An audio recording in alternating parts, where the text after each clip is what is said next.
क्या होगा अगर मैं आपको बताऊं कि भारत में ऐसी गुफाएं मौजूद हैं जिन्हें इंसानों ने बिना किसी मशीन के, बिना किसी आधुनिक तकनीक के सीधे पहाड़ को काटकर बनाया है और आज के इंजीनियर भी उन्हें देखकर हैरान रह जाते हैं।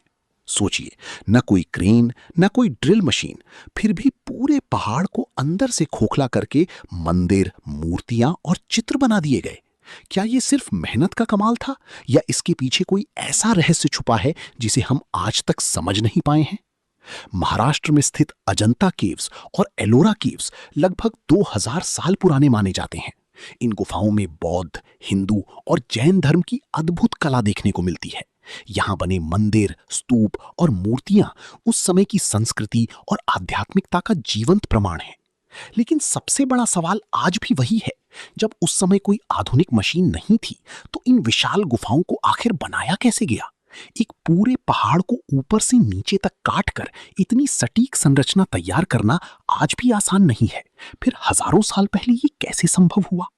इतिहासकारों के अनुसार इन गुफाओं को बनाने के लिए सिर्फ साधारण औजारों जैसे हथौड़ी और छेनी का इस्तेमाल किया गया था।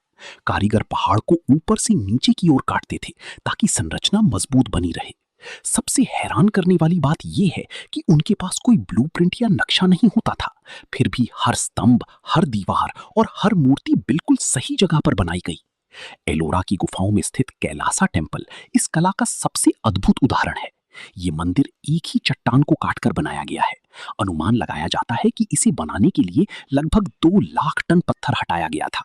अगर आज की आधुनिक मशीनों का इस्तेमाल भी किया जाए तो भी इसे बनाने में कई साल लग सकते हैं। अजंता की गुफाएं अपनी शानदार पेंटिंग्स के लिए भी जानी जाती हैं। इन दीवारों पर बने चित्र आज भी इतने जीवंत लगते हैं जैसे अभी अभी बनाए। और शायद सबसे दिलचस्प बात यह है कि इन गुफाओं का निर्माण एक ही समय में नहीं हुआ था, बल्कि कई सदियों तक चलता रहा। अलग अलग राजाओं और शासकों ने अपने समय में इन गुफाओं को आगे बढ़ाया, उन्हें सजाया और भी भव्य बनाया। फिर भी जब आप इन्हें देखते हैं तो ऐसा लगता है जैसे ये सब एक ही योजना के तहत बनाया गया हो। कारीगरों की ये क्षमता आज भी एक रहस्य है कि उन्होंने बिना किसी आधुनिक माप उपकरण के इतनी सटीक दूरी, संतुलन और समरूपता कैसे बनाए रखी। हर स्तंभ एक जैसा, हर आकृति संतुलित और हर डिजाइन इतनी परफेक्ट कि आज की तकनीक भी उसे पूरी तरह कॉपी नहीं कर पाती। इतना ही नहीं, इन गुफाओं की संरचना इस तरह से बनाई गई है कि अंदर हवा और रोशनी का संतुलन बना रहे। गर्मी के दिनों में भी गुफाओं के अंदर ठंडक महसूस होती है और ध्वनि भी इस तरह गूंजती है कि ध्यान और प्रार्थना के लिए एक शांत वातावरण तैयार हो जाता है। अगर हम इलोरा केव्स को ध्यान से देखें तो यहाँ 100 से भी ज्यादा गुफाएं हैं, जिनमें से 34 प्रमुख हैं। हर गुफा की अपनी अलग पहचान है, अलग कहानी है। वहीं अजंता केव्स में लगभग 30 गुफाएं हैं जो मुख्य रूप से बौद्ध धर्म से जुड़ी हुई हैं। इन गुफाओं की खोज भी अपने आप में एक दिलचस्प कहानी है। साल 1819 में एक ब्रिटिश अधिकारी जॉन स्मिथ शिकार के दौरान अचानक इन गुफाओं तक पहुंच गया। घने जंगलों के बीच छुपी हुई ये गुफाएं दुनिया के सामने फिर से आईं और तभी से ये जगह इतिहासकारों और पर्यटकों के लिए आकर्षण का केंद्र बन गई।